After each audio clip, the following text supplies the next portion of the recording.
নমস্কাৰ মনেগীসকল আপোনালোকৰ মাজলৈ মই এটা নতুন ভিডিঅ' লৈ আগবাঢ়ি আহিছো। আজি মই আপোনালোকক ৰেঙনি টিভিৰ এখন বিতৰ্কিত চিৰিয়েল বেগম জানৰ ওপৰত মনৰ ভাৱ প্ৰকাশ কৰিবলৈ আগবাঢ়ি আহিছো। আৰু মই ভিডিঅ'ৰ আৰম্ভণিতে আপোনালোকক কৈ লওঁ, মই কোনো ধৰ্মৰ বিৰুদ্ধে মাত মাতিবলৈ আগবাঢ়ি অহা নাই, কিয়নো মই পৃথিৱীৰ প্ৰত্যেকটো ধৰ্মকে সন্মান কৰো, ভক্তি কৰো। আপোনালোকে নিশ্চয় এই চিৰিয়েলখন চাইছে আৰু এই চিৰিয়েলখনে বহুতো হৈচৈ সৃষ্টি কৰিছে। মই টিভি চিৰিয়েলৰ লগত ইমান সম্পৰ্কত নাথাকো, অসমীয়াই হওক বা হিন্দীয়ে হওক টিভি চিৰিয়েল বিলাক চাবলৈ মই ইমান সময় নাপাওঁ, কিন্তু তথাপিও এই চিৰিয়েলখনে যিহেতু কেইটামান খণ্ড পাৰ হৈ যাওঁতে ইমান হৈচৈ সৃষ্টি কৰিছে, ইমান বিতৰ্ক হৈছে, সেইকাৰণে মই এই খণ্ডকেইটা চাবলৈ বাধ্য হলো। আৰু খণ্ডকেইটা চাই মই কি বুজিলো মই মোৰ মনৰ ভাৱ প্ৰকাশ কৰিম আপোনালোকৰ সন্মুখত।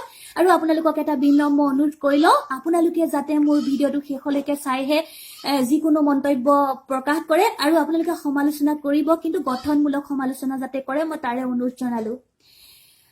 মই চিৰিয়েলখনৰ পাৰ হৈ যোৱা খণ্ডকেইটা চাই কি বুজিলো তাৰ কাহিনীটো অকণমান থুলমূল আভাস আপোনালোকক দিবই লাগিব, কিয়নো তেতিয়াহে মই আপোনালোকক বুজাবলৈ ভাল পাম। দেৱ শৰ্মা উপাধি এটা বহুতো ধাৰ্মিক পৰিয়াল, তেওঁলোকে বহুতো সংস্কাৰপূৰ্ণ ধ্যান ধাৰণাৰ মাজত নিজৰ সন্তানসকলক ডাঙৰ দীঘল কৰিবলৈ চেষ্টা কৰিছে, আৰু তেওঁলোকৰ এটা যৌথ পৰিয়াল। আৰু সেই পৰিয়ালটোৰে কইনাগৰাকী হ'ল আমাৰ চিৰিয়েলখনৰ নায়িকা। আৰু এই নায়িকাগৰাকী এদিন এখন বিয়া খাবলৈ এখন বাছত যাত্ৰা কৰিবলগীয়া হৈছিলে, কিন্তু দুৰ্ভাগ্যবশতঃ বাছখন মাজবাটতে এটা বিদ্ৰোহী দলৰ আক্ৰমণৰ বলি হৈছিলে। কিছুমান যাত্ৰী পলাই হাৰিবলৈ সক্ষম হৈছিলে আৰু কিছুমান তেওঁলোকৰ চিকাৰ হৈছিলে, কিন্তু আমাৰ নায়িকাগৰাকীয়ে বাছখনৰ চিটৰ তলতে লুকাই পেলাই ভগৱানক প্ৰাণ ভিক্ষাৰ কাৰণে প্ৰাৰ্থনা জনাই আছিলে। তেনেকুৱাতে এজন যুৱকে তেওঁক সহায় কৰিবলৈ আগবাঢ়ি আহিছিলে আৰু তেওঁক তাৰ পৰা লৰালৰিকে বুজাই বহাই পলুৱাই নিবলৈ চেষ্টা কৰিছিলে। আৰু নায়িকাগৰাকীৰ হাতত এভাগী গণেশ দেৱতাৰ মূৰ্তি আছিলে, আৰু লৰালৰিকৈ যাওঁতে সেই যুৱতীগৰাকীৰ হাতৰ পৰা গণেশ দেৱতাৰ মূৰ্তি ভাগ পৰি গৈছিলে। যুৱতীগৰাকী গৈ পেলাই যিখন ঘৰ পালেগৈ, আৰু তাত তেওঁৰ বেৰত থকা ফটোবিলাক বা পৰিয়ালৰ লোকসকলৰ লগত চিনাকি হৈ গম পালে যে সেইখন এখন মুছলমান ধৰ্মাৱলম্বী লোকৰ পৰিয়াল। আৰু তেওঁক যিহেতু বহুতো ধাৰ্মিক ধ্যান ধাৰণাৰ মাজত পৰিয়ালে ডাঙৰ দীঘল কৰিবলৈ চেষ্টা কৰিছিলে, তেওঁক সেই ঘৰখনত যেতিয়া মুছলমান ধৰ্মাৱলম্বী লোকৰ পৰিয়াল বুলি গম পালে, আহাৰ গ্ৰহণ কৰাৰ ক্ষেত্ৰতে হওক বা আন ক্ষেত্ৰতে হওক তেওঁ অকণমান সংকোচ বোধ আহিছিলে। এফালে তেওঁৰ মোবাইল ফোনটো বা বেগটো বাছখনতে থাকি আহিছিলে, আৰু ঘৰৰ পৰিয়ালে যিহেতু তেওঁক ফোন কৰি আছিলে, পোৱা নাছিলে, ৰাতিলৈকে নোযোৱা দেখি তেওঁলোকে আৰক্ষী সহায় লৈছিলে। আৰু আৰক্ষী বিভাগৰ কথাটো আপোনালোকে জানে, চিৰিয়েলখনত সেইটোকে প্ৰকাশ কৰিবলৈ চেষ্টা কৰিছে।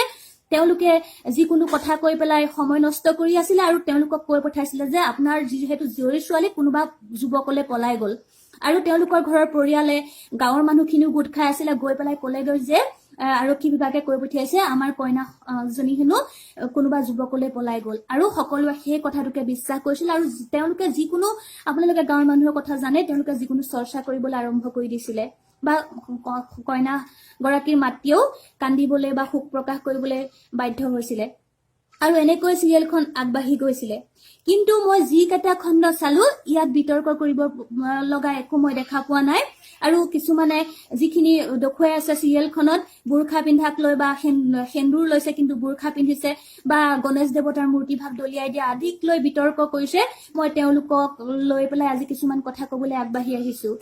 যিখিনিয়ে গণেশ দেৱতাৰ মূৰ্তি ভাগ দলিয়াই পেলাই থৈ গৈছে বুলি কৈছে, কিছুমানেতো যুৱকজনে দলিয়াই থৈ গৈছে বুলি কৈছে, আৰু ইয়াতে সাম্প্ৰদায়িক আমাৰ হিন্দু ধৰ্মক কলংকিত কৰিবলৈ চেষ্টা কৰা হৈছে বুলিও কৈছে। মই আপোনালোকক এটা কথা কৈছো, যিখিনিয়ে এই কথাটো কৈছে, আপোনালোকে প্ৰথমে এটা কথা মন কৰিব, এই মূৰ্তিভাগ যুৱকজনে দলিয়াই দিয়া নাই, আৰু লৰালৰিকৈ তেওঁ যিহেতু প্ৰাণটোহে বচাবলৈ চেষ্টা কৰিছে যুৱতীগৰাকীয়ে, তেওঁ হাতৰ পৰা এই গণেশ দেৱতাৰ মূৰ্তি ভাগ পৰি গৈছে। কাইলৈ যদি আপোনাক কোনোবা ডকাইতৰ দল এটাই বেৰি ধৰে, আপোনাৰ হাতত যদি ভগৱানৰ এখন ফটো থাকে, আপুনি ভগৱানৰ ফটোখনলৈ সেই মুহূৰ্তত আপোনাৰ ধ্যান নাহে, কাৰণ যিজনে আপোনাক সেই মুহূৰ্তত ৰক্ষা কৰিবলৈ আগবাঢ়ি গৈছে, কিন্তু তেওঁৱে আপোনাৰ মতে ভগৱান হব লাগিব। আৰু যুৱকজনে সেই যুৱতীগৰাকীৰ কাৰণে ভগৱান হল। তেওঁক যদি যুৱকজনে তাতে এৰি থৈ গলহেঁতেন, তেতিয়াহ'লে সেই যুৱতীগৰাকী সেই বিদ্ৰোহী দলটোৰ কিন্তু চিকাৰ হলহেঁতেন, বা তেওঁৰ ধৰ্ষণৰ বলি হলহেঁতেন। আৰু মই যুৱকজনক চিৰিয়েলতে হওক, আপোনালোকে যিহেতু চিৰিয়েলখন ইমান গুৰুত্ব দি লৈছে, কাহিনী হিচাপে ধৰি লোৱা নাই, নিজৰ মাজত সোমোৱাই লৈছে, ময়ো তেতিয়াহ'লে সেই যুৱকজনক ধন্যবাদ জ্ঞাপন কৰিছো। আৰু আপোনালোকক এটা কথা কওঁ, যিখিনিয়ে গণেশ দেৱতাৰ মূৰ্তিভাগ দলিয়াই থৈ গ'ল বুলি আপোনালোকে ইমান বিতৰ্ক কৰিছে, আপোনালোকে বাৰু মন কৰেনে আমাৰ যে ব্ৰেণ্ডেড কোম্পানীসমূহে বিভিন্ন খোৱা বস্তুৰ সামগ্ৰীসমূহত মিঠাতেলৰ টিঙাকে হওক বা আটাৰ বস্তাতে হওক বা ধূপৰ পেকেটতে হওক ভগৱানৰ ফটোবিলাক ছপা কৰে। আৰু সেই ভগৱানৰ ফটোসমূহত ৰাধাভোগ মাৰ্কা, মহাদেৱ মাৰ্কা, শ্ৰীকৃষ্ণ মাৰ্কা আদি নামাকৰণ কৰি পেলাই বজাৰত এৰি দিয়ে। আৰু যেতিয়া আমাৰ বস্তুবিলাক শেষ হয়, সেই মিঠাতেলৰ টিংটো গৈ কিন্তু ভগৱানৰ ফটো থকা লেটিনৰ ঘৰতো স্থাপন হয়। আকৌ চাউলৰ বস্তাটো য'ত ভগৱান শ্ৰীকৃষ্ণৰ ফটোখন থাকে, কিছুমানে ঘৰত ভৰি মোচা হিচাপে পাৰি লয় আৰু আমাৰ ভৰি তলত ভগৱানৰ ফটোখন থাকে। আৰু ধূপৰ পেকেটবিলাক য'ত শ্ৰীকৃষ্ণৰ ফটো থাকে, মহাদেৱ শিৱৰ ফটো থাকে, গণেশ দেৱতাৰ ফটো থাকে। আৰু সেই ধূপৰ পেকেটবিলাক ব্যৱহাৰ হোৱাৰ পাছত অৱহেলিত হৈ ৰাস্তাই ঘাটে পৰি থাকে আৰু তাৰ ওপৰেদি আমি ভৰিটো গছকি পেলাই পাৰ হৈ যাওঁ। এই কথাটো মোৰ ভিডিঅ'ত মই আগতেও কৈ আহিছোঁ। যিবিলাকে গণেশ দেৱতাৰ মূৰ্তিভাগ দলিয়ালে বুলি ইমান বিতৰ্ক কৈছে এটা কাহিনীত, কিন্তু আপোনালোকে বাস্তৱ জীৱনত এই যে মূৰ্তিবিলাক পৰি থাকে অ'ত অৱহেলিত হৈ পূজাৰ পাছত, বা ধূপৰ পেকেটসমূহ অ'ত পৰি থাকে ডাষ্টবিনত ভগৱানৰ স্থান পায়, আপোনালোকে এইবিলাক কিয় প্ৰতিবাদ নকৰে? আপোনালোকে এই কোম্পানীসমূহক বিৰোধিতা কৰক যাতে ভগৱানৰ ফটোসমূহ তেওঁলোকে ইয়াত ছপা নকৰে। আৰু ইয়াত এটা কথা কৈছে যে হাঁহ চুৰ কৰি পেলাই দেখুৱাইছে। আপোনালোকে জানেনে বাৰু? আপোনালোকৰ ফালে আছে নে নাই নাজানো। আমাৰো হিন্দু মুছলমান থকা গাঁও আছে, আমাৰো মিলা প্ৰীতি আছে। আৰু এনেকুৱা উৰুকাৰ ভোজবিলাকত আমাৰ জীয়ৰী বোৱাৰীয়ে হওক বা ডেকা ল'ৰাখিনিয়ে হওক চুৰ কৰাৰ এটা পৰম্পৰা আছে। এনেই চুৰ কৰিলে গালি পাৰে যদিও সেইদিনাখন কাৰোবাৰ যদি কাপোৰ মেলা ডাৰডাল লৈ যায় বা জেওৰা এখন লৈ যায় চখতে, বা কোনোবা হাঁহ এটা পাৰ এটা লৈ যায়, কিন্তু ঘৰৰ গৃহস্থই দুখ প্ৰকাশ কৰে, কিন্তু তেওঁলোকক গৈ পেলাই গালি নাপাৰে। এইটো এটা পৰম্পৰা দেখুৱাইছে। এইটো উৰুকাৰ ভোজত এটা চলি অহা আগৰ পৰম্পৰা। ইয়াত যদি মই কিবা ভুল আছে নাজানো, চিৰিয়েলখনত মোৰ মতে এটা ঐক্যতা দেখুৱাবলৈ চেষ্টা কৰিছে। আপোনালোকে নটসূৰ্য ফণী শৰ্মাদেৱৰ চিৰাজ নাটকখন কিমানে পঢ়িছে মই নাজানো, আপোনালোকে এবাৰ ভালকৈ পঢ়ি চাব। সেই চিৰাজ নাটকখনে চলচ্চিত্ৰ ৰূপতো প্ৰকাশ কৰিছে। নটসূৰ্য ফণী শৰ্মাদেৱে কিন্তু সেই সময়তো হিন্দু মুছলমানৰ মাজত এটা ঐক্যতাৰ ভাৱ সৃষ্টি কৰিবৰ কাৰণে সেই নাটকখন লিখিছিলে। তাতো সাবিত্ৰী নামৰ নায়িকাগৰাকীয়ে পলাই গৈ পেলাই চিৰাজ নামৰ এজন মুছলমান ধৰ্মাৱলম্বী লোকৰ ঘৰত আশ্ৰয় ল'বলগীয়া হৈছিলে, আৰু তাতে তেওঁ সীতা নামৰ এগৰাকী কন্যা সন্তানৰ জন্ম দিছিলে। আপোনালোকে কিন্তু এই নাটকখন বহুতে আদৰি লৈছিলে, কিন্তু এই নাটকখনেই যদি এতিয়া চিৰিয়েল কৰি পেলাই আপোনালোকক দেখুৱাবলৈ গ'লহেঁতেন, নতুন প্ৰজন্মই আপোনালোকে বিতৰ্ক কৰিবলৈ চেষ্টা কৰিলেহেঁতেন। আৰু আপোনালোকে গদ্যৰ এক প্ৰেম কথা, চানি দেউলৰ অভিনীত এই চিনেমাখন আপোনালোকে চাইছে। মই জানো আপোনালোকে যিখিনিয়ে বিতৰ্ক কৰিছে, লভ জেহাদৰ আখ্যা দিছে। আমাৰ যোৰহাটতে এই ছবিখন এমাহ দিন জুৰি চলিছিলে আৰু সকলোৱে হাত তালি মাৰি পেলাই ছবিখনক এখন হিট ছবি হিচাপে আখ্যা দিছিলে আৰু চবে বহুতো ভাল পাইছিলে। আৰু এতিয়াও যদি টিভিত দিয়ে, আপোনালোকে বিতৰ্ক কৰাখিনিয়েও কিন্তু টিভিত আপোনালোকে বাৰে বাৰে সেই ছবিখন চাবলৈ চেষ্টা কৰে, কিন্তু ছবিখনক আপোনালোকে সেই সময়ত হাত তালি মাৰি পেলাই চাইছিলে, কিন্তু কোনেও লভ জেহাদ দেখুৱাইছে বা আমাৰ অসমত এয়া লভ জেহাদৰ উদগনি দিছে, আমি এই ছবিখন ইয়াত বন্ধ কৰো, ইয়াত চলিবলৈ নিদো, এনেকুৱা কিন্তু আপোনালোকৰ মনৰ ভাৱ অহা নাছিলে।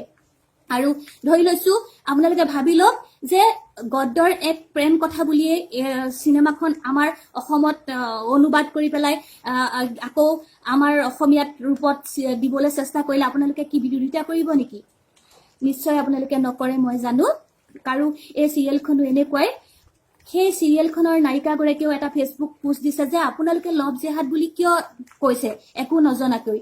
আৰু এই চিৰিয়েলখন আপোনালোকে ভালকে শেষলৈকে চাওক, তেতিয়াহে আপোনালোকে বুজিব যে ইয়াত লভ জেহাদৰ নামেই নাই। আপোনালোকে এখন ফটো দেখি য'ত নায়িকাগৰাকী সেন্দুৰৰ ফটো লৈছে, কিন্তু বুৰখাও পিন্ধিছে। আৰু আপোনালোকে বহুতে নাজানে, এখন কিতাপেই হওক বা এখন চিৰিয়েলে হওক বা এখন চিনেমাই হওক, বহুতো ৰহস্য দেখুৱাবলৈ গৈ দৰ্শকক আকৰ্ষণ কৰিবৰ কাৰণে কিছুমান আগতীয়াকে ট্ৰেইলাৰ দেখুৱাই, যাতে দৰ্শকে সেই ছবিখন আদৰি লওক আৰু সংখ্যা বাঢ়ক দৰ্শকৰ। এইটো কাৰণে তেওঁলোকে এটা ৰহস্য ৰাখি থয়। আপোনালোকে যিখিনিয়ে বিতৰ্ক কৰিছে তেওঁলোকক মই কেনেকুৱা আখ্যা দিছো জানেনে?